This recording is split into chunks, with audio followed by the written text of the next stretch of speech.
Assalamualaikum teman-teman, salam rahayu, ketemu lagi di channel Misteri Sumatera 88. Dan seperti biasa kami masih juga membahas tentang legenda tewasnya Mahapati Gajah Mada di Tumihang, Aceh Tamiang sekarang.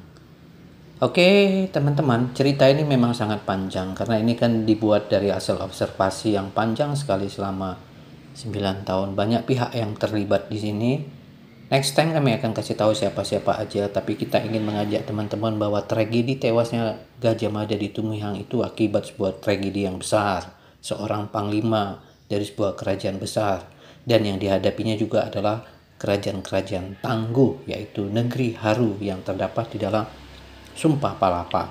Nah, yang ingin kami sampaikan bahwa peran penting Pagaruyung selalu kami ulang-ulang dibahas ini, kami perjelas kepada semua pihak supaya mengerti bahwa Pagaruyung kisahnya tidak tercatat di dalam sebuah sejarah manapun. Dia diam, tak tersirat, tapi mematikan. Itulah bukti bahwa kerajaan Pagaruyung mempunyai peran penting yang sangat besar di ujung pulau Sumatera. Pergerakan dia yang diam mengubah sejarah.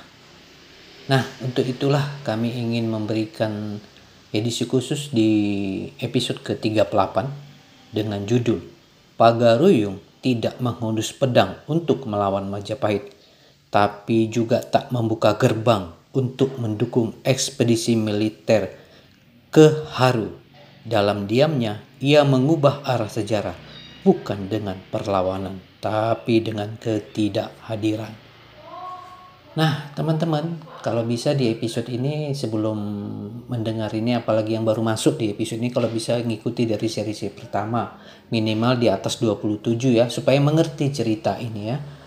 Karena seperti yang kami sampaikan, ini semua punya tahap, harus dijelaskan tahap demi tahap, supaya semua pihak mengerti kenapa ada legenda tewasnya Mahapati Gajah Mada di Tumihang, Haru, Aceh Tamiang sekarang. Namun demikian perlu kami sampaikan di sini bahwa teman-teman jangan bilang apa yang kami sampaikan ini sebuah dongeng, karena dongeng di tempat lain sangat dipercaya. Demikian juga apa yang kami sampaikan ini jangan dibilang cocokologi, karena 3 nama ini yang kami sebut Majapahit, Pagaruyung, Haru itu tercatat juga di dalam kitab-kitab negara Kertagama. Oke, cuman pergerakan Pagaruyung tidak mungkin itu semua tercatat. Oke, karena ini jauh. Karena teman-teman harus mengerti bahwa kitab Nagara Kertagama itu kitab puji-pujian untuk raja. Oke, dan kami jangan dibilang ini juga nanti cocokologi ya, teman-teman ya. Karena kalau cocokologi nanti dibilang kami akan lemparkan lagi. Kenapa kitab Pararaton sangat dipercaya? Padahal udah jelas kitab itu tidak siapa tahu yang menulis. Banyak cerita bercabang-cabang. Sehingga Belanda pun bingung. Bahkan sejarawan-sejarawan di tanah Jawa aja masih banyak berdebat. Benar atau tidaknya kitab Pararaton. Coba bayangkan tuh, di tanah Jawa aja masih banyak yang berdebat. Itu dipercaya. Kenapa kami tidak bisa menyampaikan hasil observasi kami? Kalau kalian bisa lakukan itu berarti kami boleh dong. Sumatera dan Jawa harus berimbang. Oke? Kita harus berimbang.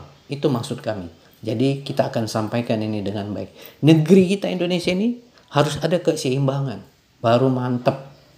Oke, jangan ada merasa lebih power, merasa lebih jago. Semua harus berimbang. Itulah harus legenda tewasnya Mahapati Gajah Mada ini memang harus dibuka. Kita lanjut. Pagaruyung tidak menghunus pedang untuk melawan Majapahit, namun juga tidak membuka gerbang untuk mendukung ekspedisi ke Haru. Dalam diamnya, ia menyusun strategi, tidak dengan perlawanan terbuka, tapi dengan ketidakhadiran. Sebuah keheningan yang mengubah arah sejarah.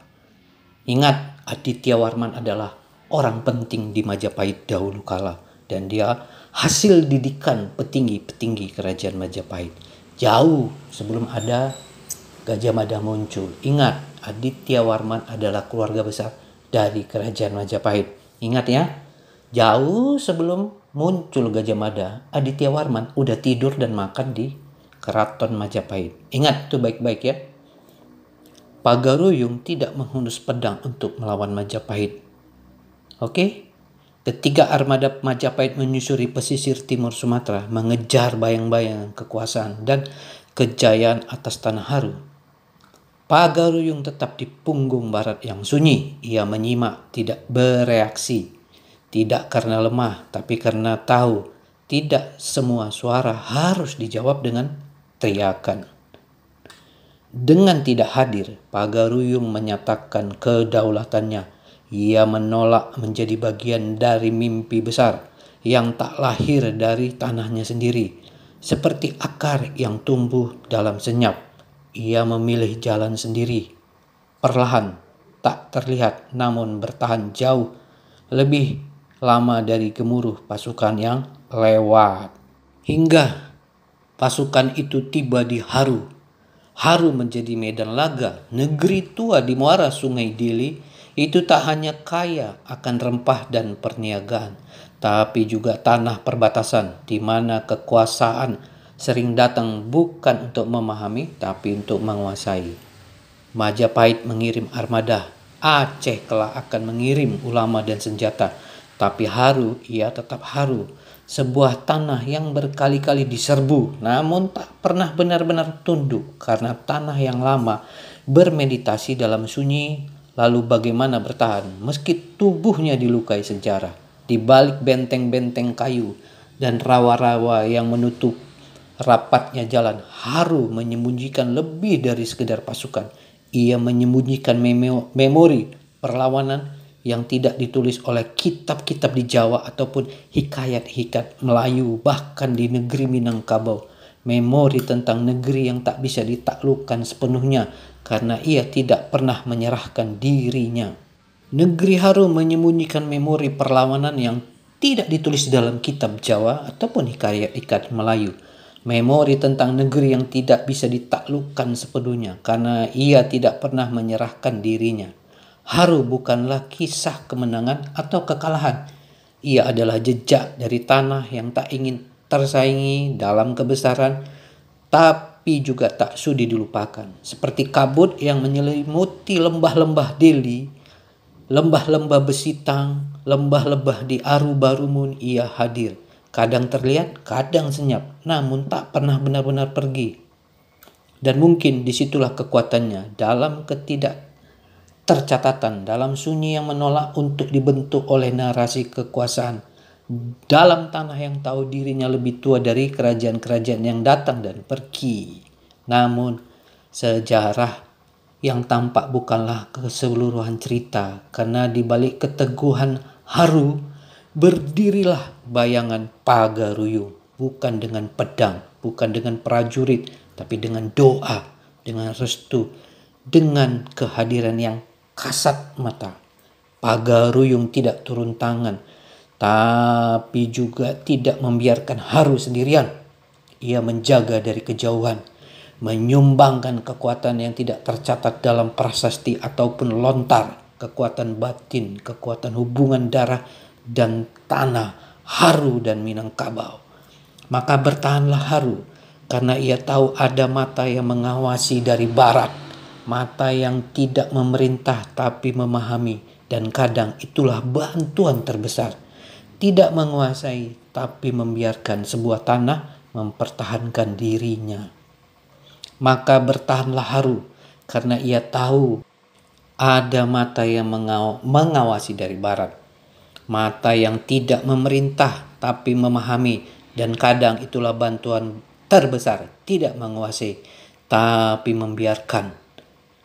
Di sanalah letak kebijaksanaan Pagaruyung Aditya Warman. Ia tak mencatat dirinya dalam kemenangan, tapi menitipkan kekuatan dalam ketahanan negeri Haru.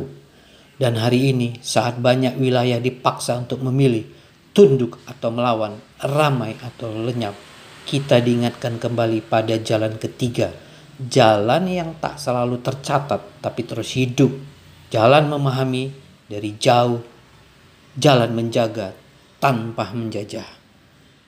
Dan atas bantuan yang kasat mata inilah yang datang tanpa bendera, tanpa pengerahan pasukan. Suatu saat, suatu hari, negeri Haru akan mengucapkan terima kasih yang tak terhingga kepada Aditya Warman, bukan melalui momentum, bukan melalui piagam kerajaan, tapi lewat doa yang tak pernah putus dari para penjaga tanah, lewat adat yang bertahan meski berkali-kali hendak dipatahkan, lewat semangat bertahan yang diwariskan tanpa nama.